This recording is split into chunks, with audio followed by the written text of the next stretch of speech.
Hi YouTube, it's Kathy and this is my weekly entertainment wrap-up for October 27th through November 2nd. This week I read 5 books and DNF'd 1. I watched 3 shows, I watched 1 movie, and I listened to 2 books. Say it with me now, I'm not at my house, I'm at a friend's house, I'm pet sitting. They've been yelling at me like I didn't already feed them this morning and they're complete liars, so please don't listen to them. Also, I like featuring a different bookish mug every time I do a video at my friend's house because she's got a great collection. The book I DNF'd this week was Conductors. This is about the man that created the theremin, and I didn't get very far into it before I just started dreading reading it because I wasn't very much enjoying it. I picked it up initially because I recently watched a video about the creation of the theremin and how he ended up being a spy for the USSR, and that made his life seem really interesting, and I'm sure it was, but this book wasn't interesting to read. It didn't really delve into the characters and give me a reason to care about what was going on before just going into, and then we went here, and then we went here, and then we went here, and this was kind of shady, but I don't know. And because I already knew his life must have been fairly interesting, and this wasn't interesting me, I knew that it was time to put it down. The first book I completed this week was The Chilling Adventures of Sabrina, Seasons of the Witch by Rees Brennan, and yes, I picked this up because it was written by Rees Brennan. This is a novel that I imagine takes place in the Netflix version of the show. I haven't seen the show yet, and from my understanding, the show doesn't even have Salem, which just makes me a little bit sad because I grew up on the 90s version. That being said, I'm totally gonna get around to watching the show eventually, I just haven't gotten to it. In this first book, because yes, it is the first in the series, Sabrina is 15, she hasn't quite turned 16, which is when she gets most of her witchy powers and starts going to basically witch school. And her and Harvey have been kind of a thing for a little while, but they have never used the labels boyfriend, girlfriend, anything like that, and she's really worried that he's not going to love her, so her uncle Ambrose convinces her that they should do a love spell, and it's a whole thing. Are you quite finished? The cats are only thirsty when they know I'm talking to a camera. This was a lot of fun and brought me a lot of nostalgia for my childhood and has reminded me that yes, I need to check out the show eventually. Next, I finished The Last True Poets of the Sea by Julia Drake, which was right up there, and it was my number 2 book for October. I just did my October wrap-up. It was posted yesterday. I will link to it. It took me the entire day. In fact, I feel hesitant that I could use this opportunity to gush about it any better than I did in yesterday's video, so if you want to know more about it after I've talked about it, please check out my wrap-up from October. Very briefly, this is a loose 12th Night retelling that has a lot to do with mental health. There is trigger warnings for a suicide attempt that happened just before the book started, so beware of that.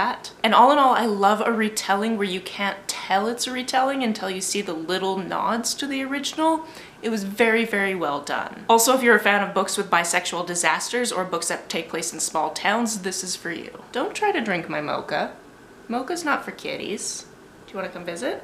Because of a suggestion on a previous video, I picked up the Avant-Guards Volume 1. This just recently came out, and I'm so mad that there aren't 12 other volumes for me to consume immediately. I picked this up because I found that I really like queer sports stories, but I'd never found a queer sports story that was a female team before, and this is a female basketball team set in college, and it's wonderful. Another graphic novel I picked up this week was Stage Dreams. This one is set in the Wild West, and it features a trans girl who is running away from her family because she doesn't want to be conscripted into the war, and they don't know that she's trans. And she is kidnapped by this woman who's an outlaw that has this whole mythos behind her, and then it kind of turns into a little bit of a romance. Cats are jumping everywhere because they're excited about the romance. And also they try to pull off a little bit of a heist together, so that was wonderful. This was beautiful and accepting and really adorable when these characters were kind of making flirty eyes at each other, so yes, flirty eyes.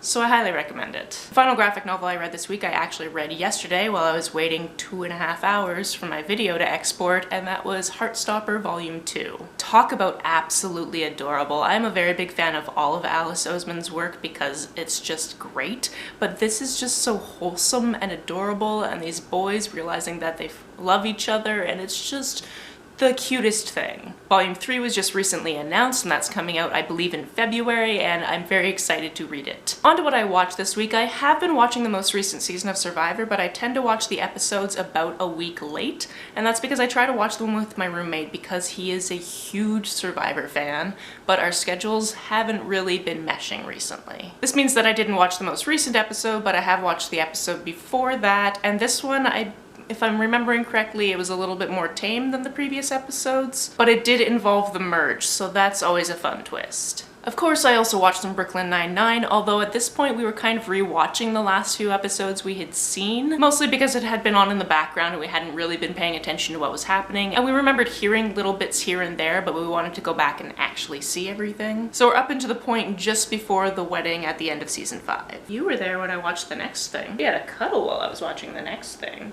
On Friday night, Ginny and I watched Queer Eye, We're in Japan, which is the half season that isn't really season 5 of Queer Eye. It's kind of this season 4.5.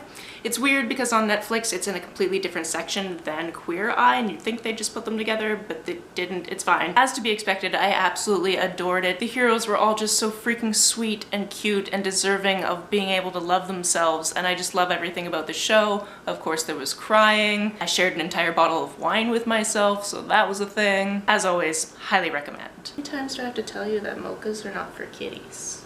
I imagine we look very, very wholesome and cozy right now, which is in complete juxtaposition to the movie I watched this week, which was The Terminator from 1984. The last time I was at the cinema, we realized that there's a new Terminator movie coming out, and I'm not sure how many of the Terminator movies I've actually seen, maybe just the first 3, and I don't really remember all that much because I watched those 3 when I was, you know, a child. So it was decided we need to watch all of them so that we can watch this new one when it comes out. I was most shocked by the "come with me if you want to live" line not being delivered by Schwarzenegger, but I'm sure that that's because that's a callback to the first movie in a subsequent movie. I had forgotten most of the things I knew about this world at one time or another, and the whole thing about John Connor's lineage I kind of called, but then again I'm pretty sure at the time it was a very new trope. I mean, this movie came out before I was born and I'm old, so. And lastly, the 2 books I listened to this week were part of Fairy-a-thon. I listened to The Cruel Prince, and then I listened to The Wicked King. I had read The Cruel Prince before, so that was a reread, and I very much enjoyed that process, especially because now I've read the Tithe series, and some of those characters show up in this series.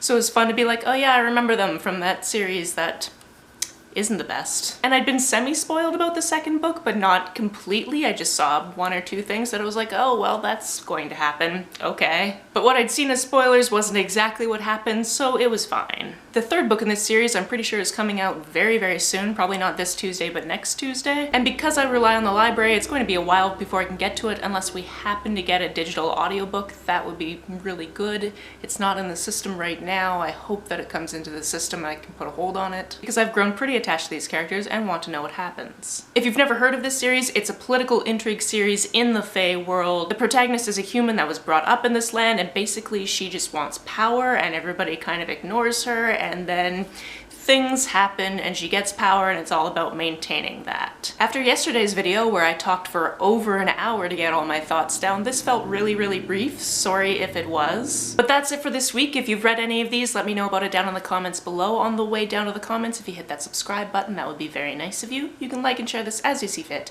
and I will see you very soon. Bye.